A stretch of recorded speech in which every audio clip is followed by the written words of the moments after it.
Hi everyone, welcome back to my channel. My name is Dennis Almeida.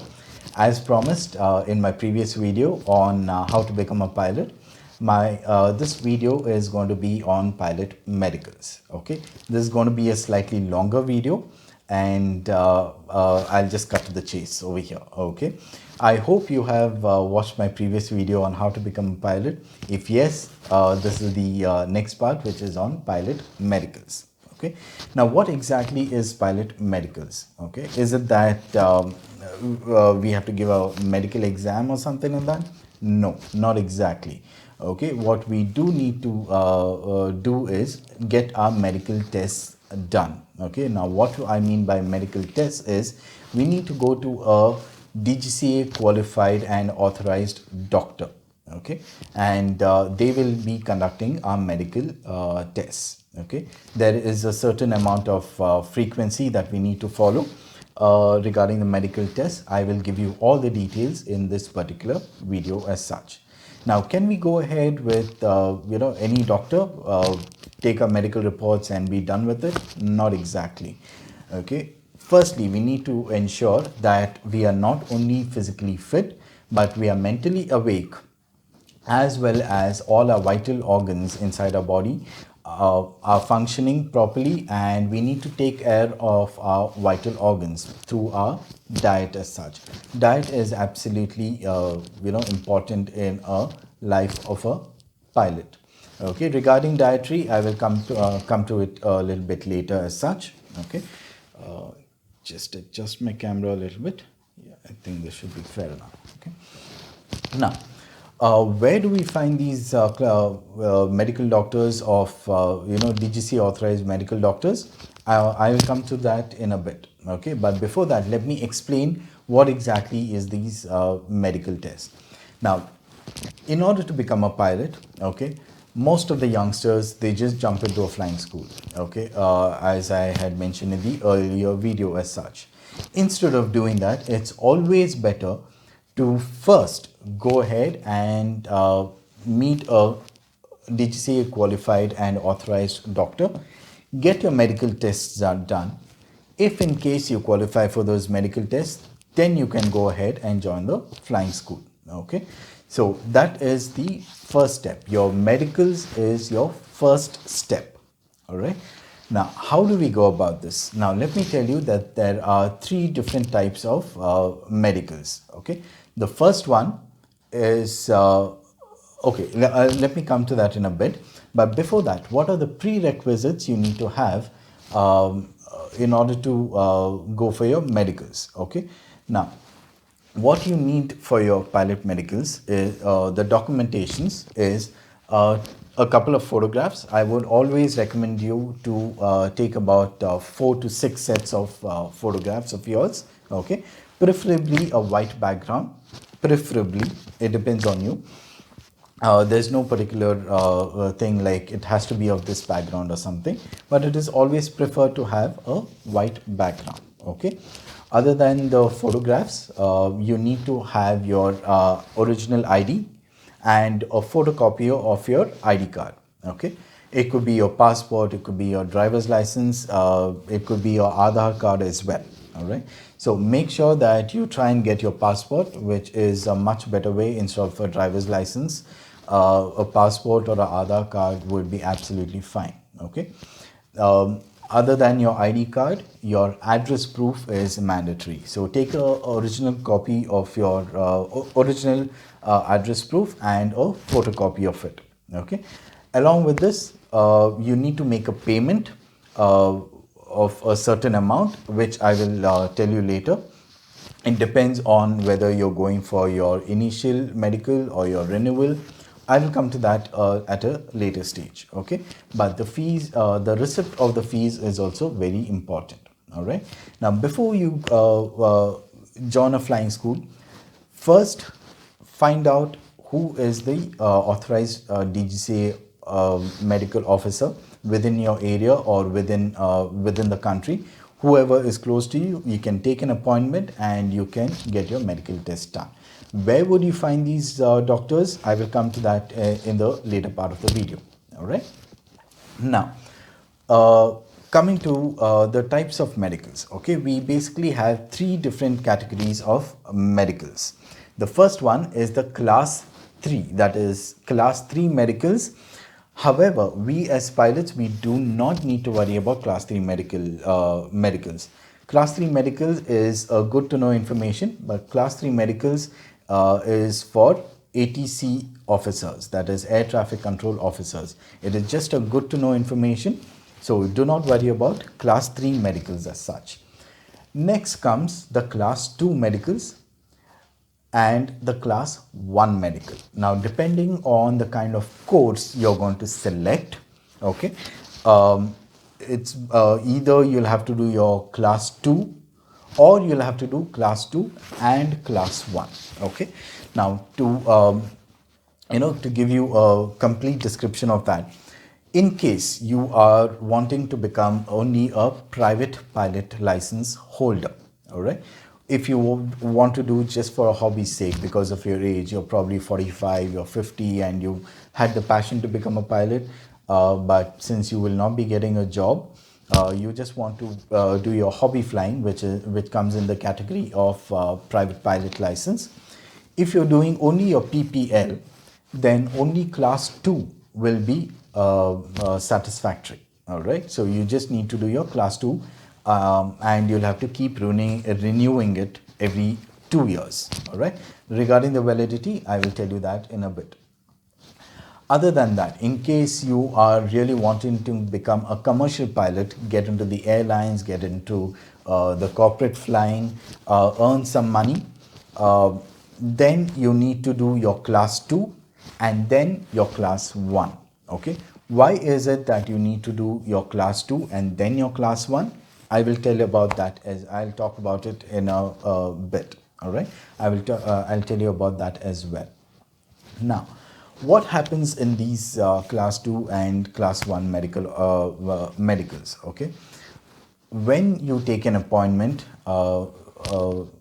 with the medical officers, and along with your documents go to them, they would conduct a series of tests. Okay, depending on whether they have the complete facility, they would do the tests then and there itself.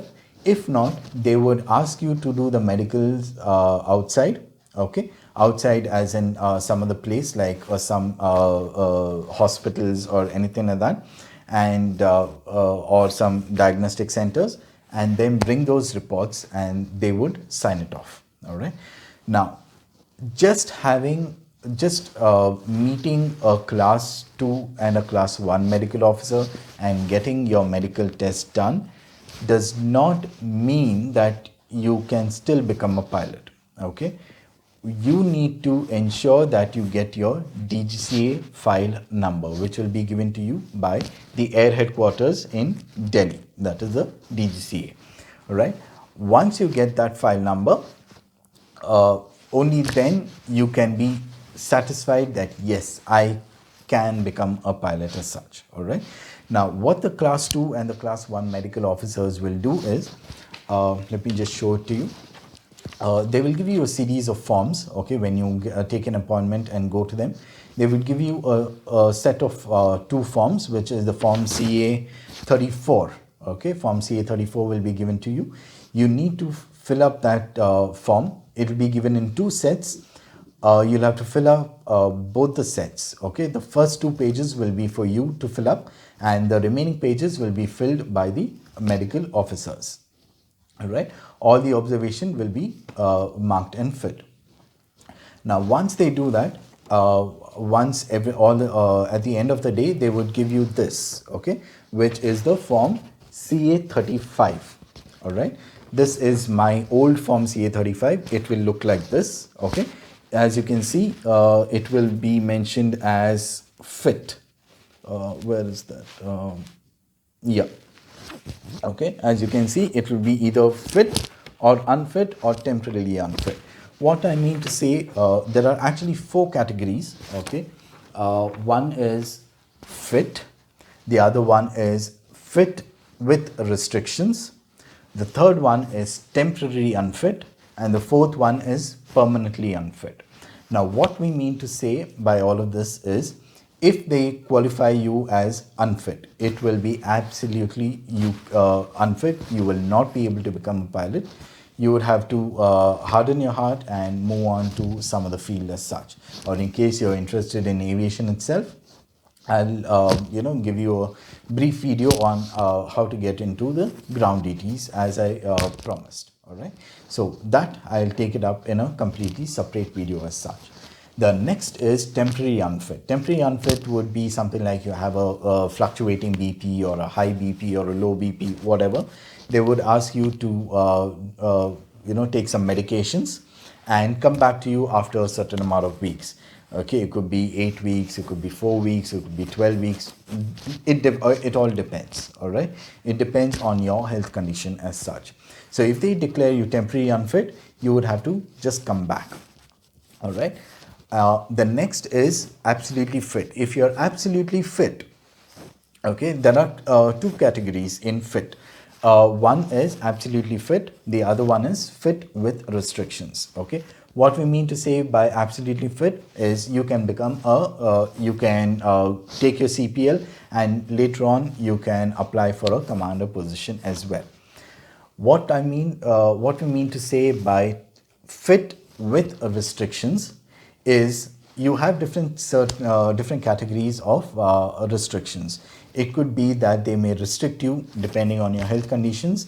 They could restrict you as fit to fly as co-pilot only, or they could also mention fit to fly with a qualified commander.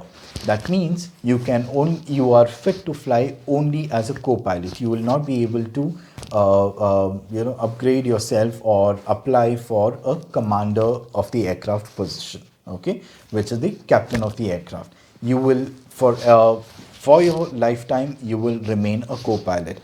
There have been cases in the past where fit with restrictions have been given, but it's a one-off case. Okay, probably one in 100 cases have been found with fit with restrictions. Okay, so all of these categories, I'm not the best judge. The DGCA medical officer will judge that.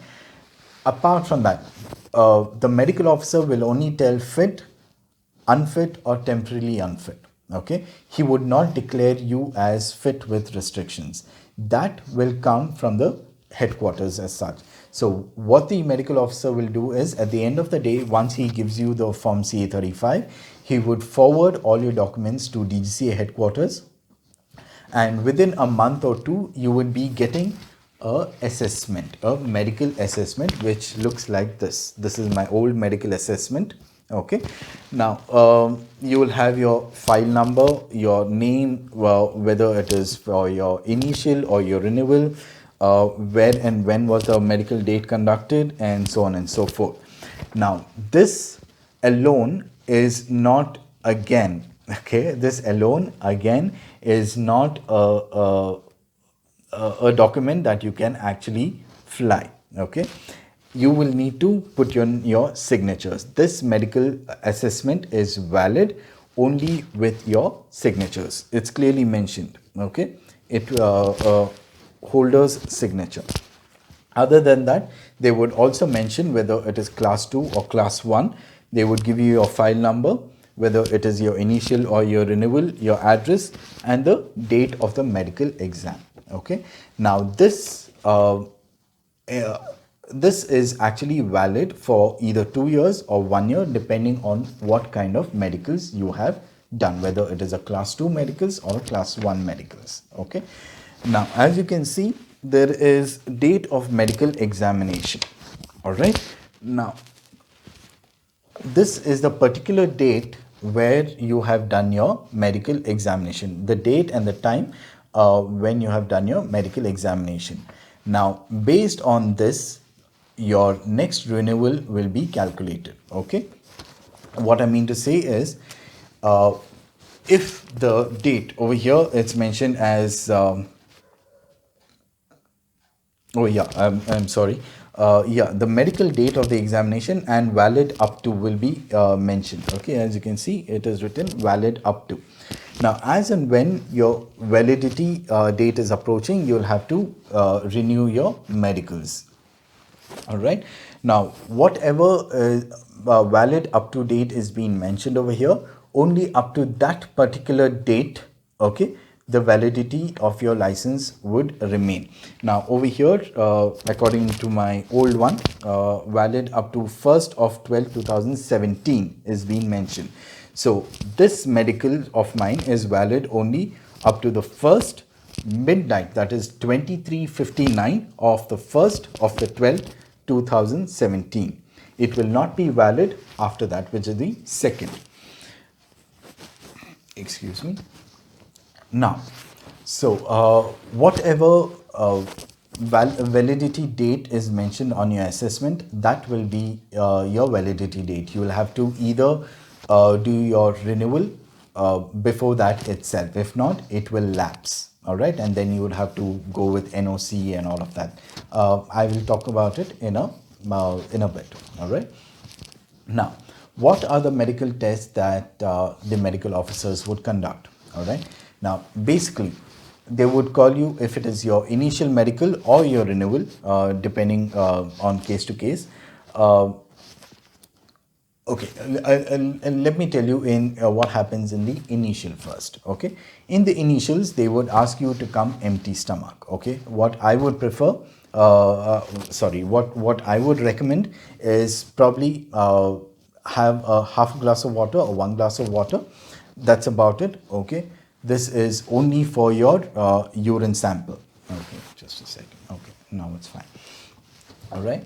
So what are the medical tests? Now, when you go to your medical doctor, okay, when you go to the doctor with an appointment, on the day of the medicals, they would call you early in the morning, probably at about 7:30 or so.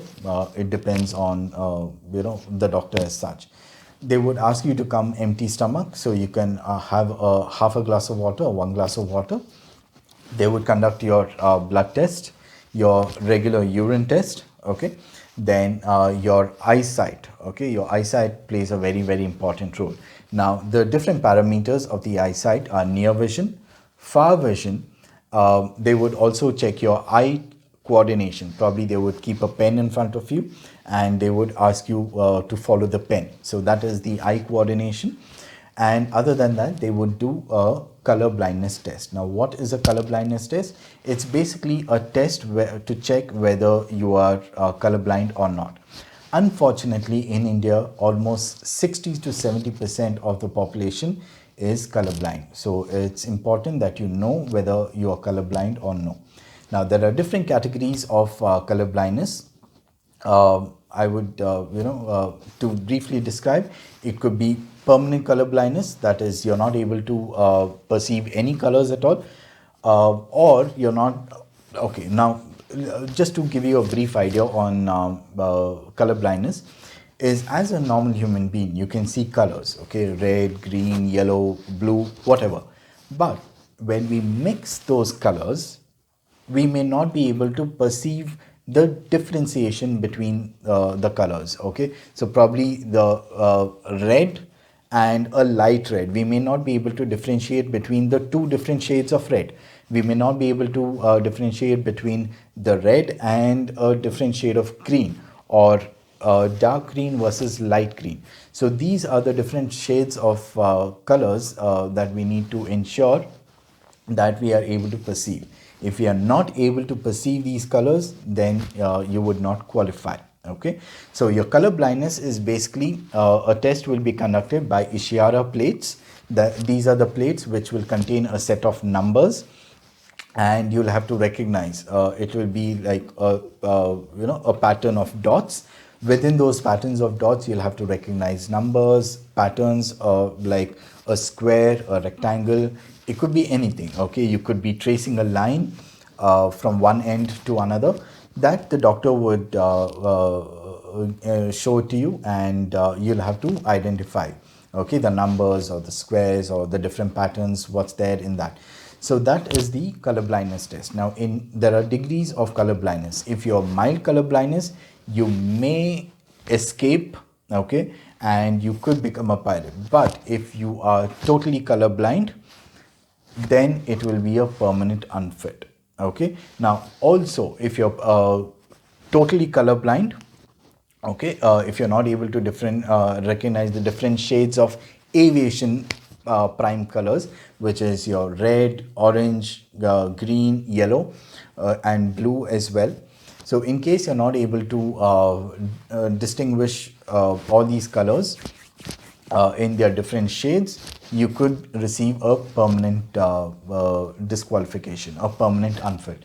But in case you have a mild blindness, you may escape it. Now, in case you have a mild color blindness, they would give you a further medical test, which is your Martin Lantern's test. Okay, if you qualify that, well and good. In case you do not qualify that, I'm sorry, you'll have to shatter your dreams of becoming a pilot. Okay, other than your color blindness, they would also check your audiometry, whether you're able to hear from the higher frequency to a lower frequency bandwidth. Okay, now excuse me, it's always recommended to clean your ears before you go, because I have seen pilots where they don't clean their ears, and then they get into a big problem. Right, so clean your ears. All right, so because your hearing capacity is also checked. Okay, other than your ears, they would also check your ENT, which is your ears, nose, and throat. Okay, so other than the audiometry, your hearing, they would check your ears, nose, and throat. They would also check your hernia. Okay, they would touch you and they would check whether your hernia is absolutely fine. All right, and these are the various parameters they would check you. Now, ladies, do not be scared. For you, it will be a lady officer who will come and check you. Okay, so in case you do not need to worry about it. If there is no lady officer to check you, they would ask you to come the following day, or whenever the lady doctor is available. But 99.99% a lady doctor is always available to check you. So ladies, please do not worry about it. Okay, so these are the basic tests that they conduct. Now, after they conduct these tests, they would go ahead, sign it off. Okay, the doctors would sign it off, and with all your documents that you have given, your address proof, your photograph, and everything, your medical reports will be sent to the DGCA. Now, the DGCA medical panel team will sit, take each case of yours, okay, each and every single report, each and every individual's case. They would take every single report of yours. They would check every single vital parameters, and then they would sign off and send you your assessment. After you receive the assessment, you can start flying when you sign off on the assessment as a holder of that medicals. All right. Now, there's a new clause that has come in, that in case you do not receive your medical assessment, okay, in case you do not receive this medical assessment, you cannot fly. All right. So in case you have gone to the doctor, he's given you the form CA 35. Okay, he's given you form CA 35. Do not be happy that you can go ahead and fly. Actually, you are not authorized to fly on the form CA 35. You'll have to wait for your medical assessment. Now, in case you do not receive your medical assessment, you can either go to DGCA headquarters, the medical cell, you can and physically collect it. In case you're unable to go there physically, you can probably ask any of your relatives or friends who stay in Delhi. You can send them an authorization letter. They would, with that letter and their ID card, they can go to DGCA, show that letter and their ID card, and collect your medical assessment and forward it to you. Your medical assessment, you as a licensed holder, you will have to keep your medical assessment, the original copy. The Xerox copy would have to be given to the flying school. Only then, and you'll have to sign it off. Yes. After you sign it off, give the copy to your flying school. Original, have it along with you. File it. Very, very important. And then you can start flying only after you receive the medical assessment. okay, not on the form CA35. Remember that. That's a very, very important clause. If not, you have the chances of losing your license completely, or suspension of your license, depending on DGCA as such. All right. So these are the basic things. Now, what is a class 2 medicals and what is a class 1 medicals? Now, class 2 medicals is basically a lower level or the lower category of your class 2 of your medicals as such. All right. So it will not be quite as stringent, but it will still be stringent. Okay. Not to the higher category, which is the class 1 medicals. Now, when you do your class 2 medicals, the validity of your class 2 medicals is 2 years. So, every 2 years, you will have to renew your class 2 medicals every 2 years. Now, if you do your class 1 medicals, your class 1 medicals is valid every 1 year, and every 5 years, okay, every 5 years you will have to do your medicals in a IAM or IAF air headquarters only. I will come to that. I'll give you more clarity on that. Now, class 2 medicals is valid for 24 months. You can do it with any class 2 medical officer designated. If you have moved from one state to another, you need not worry. There are, in different states, there are different doctors, so you can go and get your class 2 medicals done. Your class 1 medicals is done by the Air Force, okay, or the Air Force qualified doctors only. Other than that, you have other medical officers who are class 1 designated officers also. So whenever you have your class 1 renewals, you can go to that specific doctor and you can get your medical done. Okay, either your Air Force or your civilian doctors who are qualified as class 1 medical doctors from the DGCA. So this is basically about the overall picture.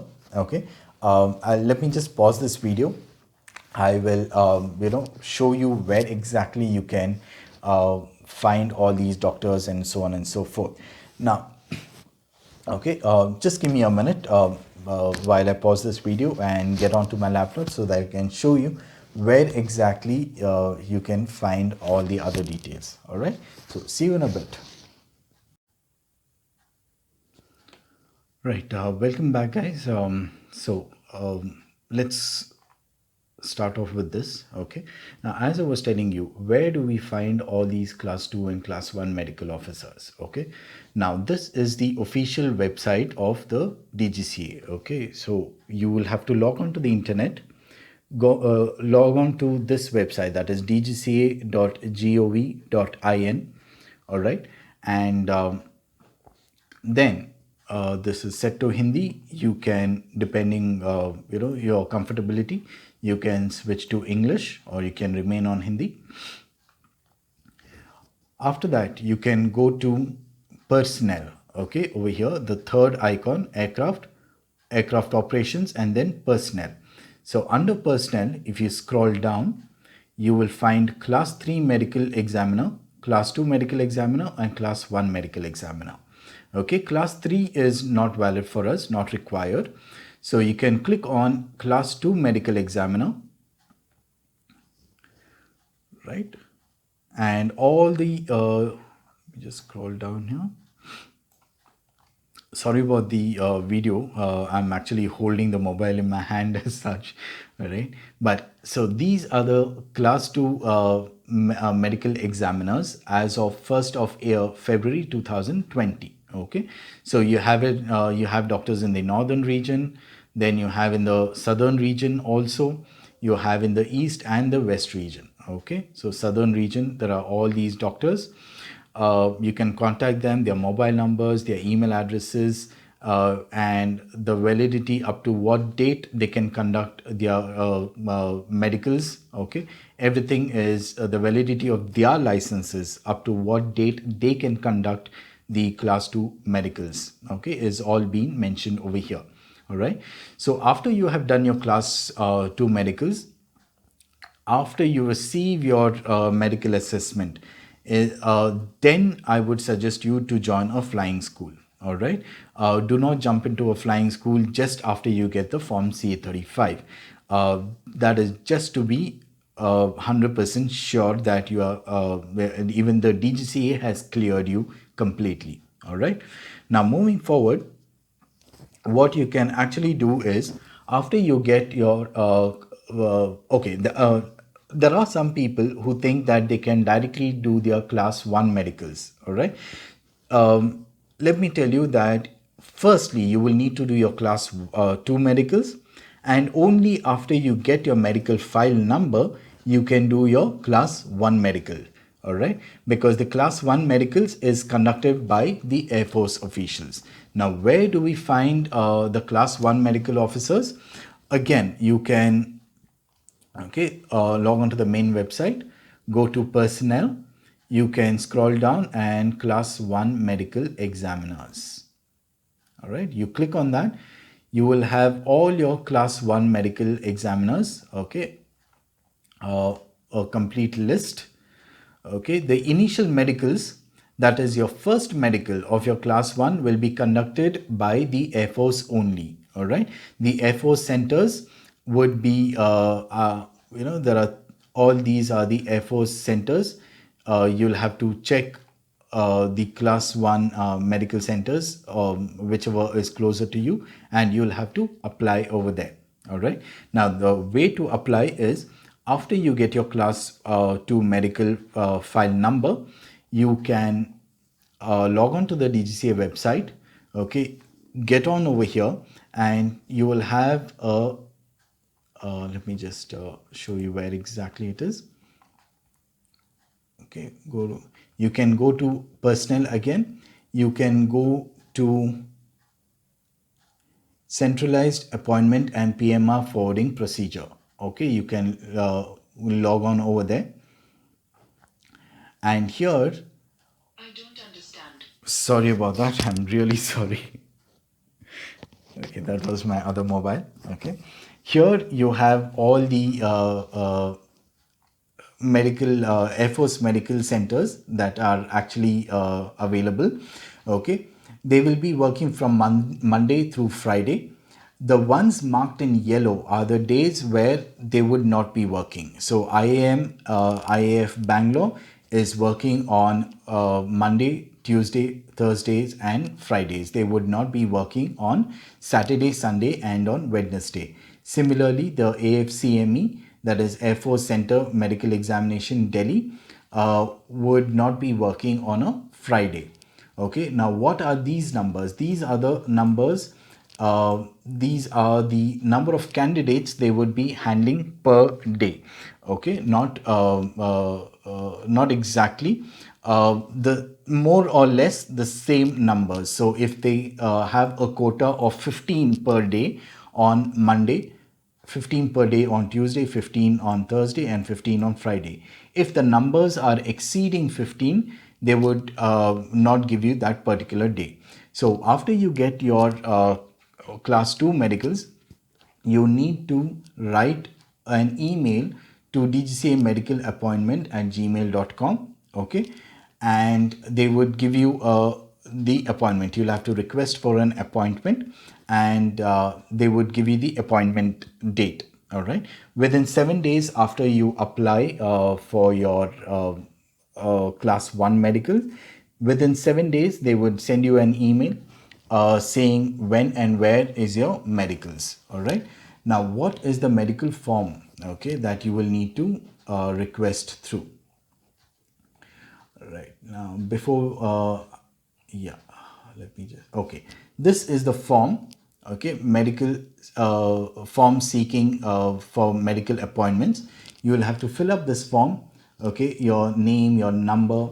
If you have not yet registered to a flying school, you can just put as nil, and you'll have to put your class 2 medical file number over here, which will be mentioned on your assessment as such, all your details.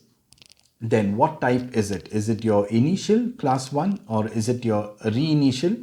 That is, you had done your initial long back and now it has expired, so you need to do your reinitials. Then you have it for renewal. Okay, review after temporary unfit, and then special cases. Okay, you'll have to fill in this complete application. You'll have to sign it off, and you'll have to scan this and send it to DGCA, and then the DGCA will give you the appointment. Okay, now what is the frequency that you will have to do your medicals? Now frequency at the age of 35, 40, 45, so every 5 years. Okay, that is at the age of 20, 25, 30, 35, 40, 45, up to the age of 60. All your medicals will have to be done through IAM or AFCME, all right, which is clearly mentioned over here, all right. And between the age of 60 to 65 at IAM and AFCME only, all right. So your fifth renewal, all your fifth class 1 renewal will be done in IAM or IF Air Force medical centers only, all right. Remaining other days you can actually remaining every year yearly medicals, which is your class 1 yearly medicals, you can go to any of the class 1 medical examiners, which the complete list is mentioned over here.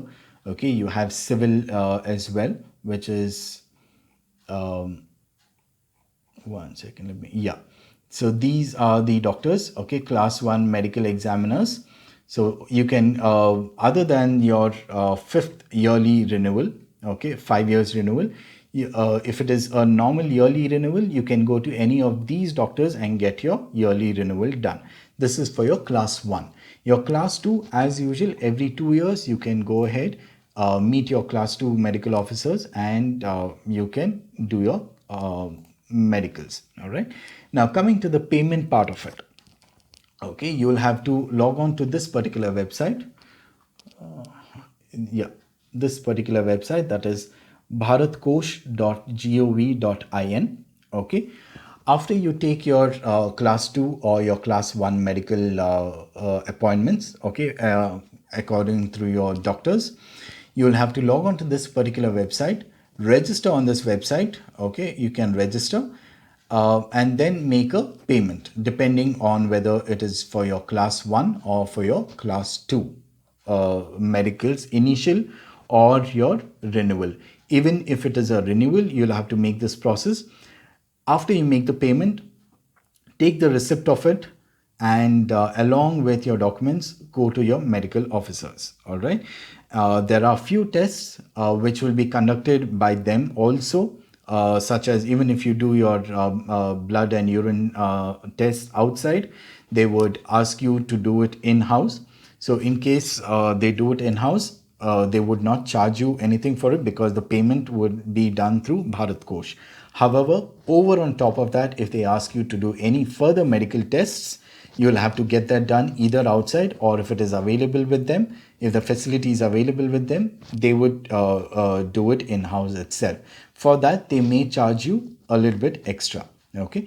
Overall, all in all, if you're doing your initial or your renewal, always keep about 10 to 20,000 as a standby. Okay. Your renewal fees and your initial fees is mentioned on the DGCA website. You can actually log on to the DGCA website. You can go to rules and regulations, okay, which is the last over here, rules and regulations. And then you can go to CAR, which is your car, okay. That is car full form is not a ordinary, Mercedes Benz or whatever car you have. It is civil aviation requirements. That is the full form of car. Okay, civil aviation requirements. Under civil aviation requirements, you can log into section 7, flight crew standards and training. Under section 7, if you scroll down, you have medical standards and examinations. All right, so you can click on medical requirements and examination for flight crew. You can click on this part 1. All the tests that will be conducted by them are written over here. Okay, so I would suggest you to go through these, go through this particular document, which is very, very important. All right, and every single detail is being mentioned over here. What you have to do, whom you have to contact for your initials, for your every 5-yearly renewal, where it has to be done. Everything is being mentioned. Okay.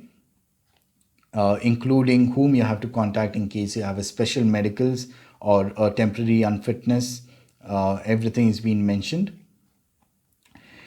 Your initial issue of your medicals will cost you, your class 1 will cost you 3,000, your renewal cost you 2,000, your class 2 and your class 3 initial will cost you 1,000 and renewal will cost you 500. All right. So all these payments have to be done through the Bharat Kosh, and keep a receipt of it and go to your medical center for your medicals. Now, all in all, it may cost you up to, depending on the severity, if in case, excuse me, in case you have unhealthy diet, due to which you may have a fatty liver, you may have to go through a lipid profiles test or any kind of extra medicals. So overall, just keep, on a yearly basis, keep about 10 to 20,000 standby aside. All right. This will be an expense on your end. Okay, it is a very, very expensive profession. So all in all, these are the overall picture. In case you have any further doubts or clarifications, you can contact me on 9986333731. That will be my mobile number. And if you want, if in case you have any doubts or clarifications, you can either contact me on my number or you can put in your comments as well. Okay, your comments, your suggestions would be always appreciated. If I can improve on something, it'll be really good. Or in case you have any doubts, you can put your doubts in the comment section as well. I would clear your doubts on the comment section as well. All right. So that's about it, guys. This is my video on medicals. All right. Now, in case you have any further doubts, as I told you, you can contact me on my mobile number. All right. And yeah, that's about it. Please go ahead, like, subscribe. Please share this video so that many of them get to know about it. Okay, get to know on how to become a pilot as such. So before you jump into a flying school, do your medicals and then get back. All right. So until my next video, which will be on pilot computer number, see you then. Take care. Bye-bye.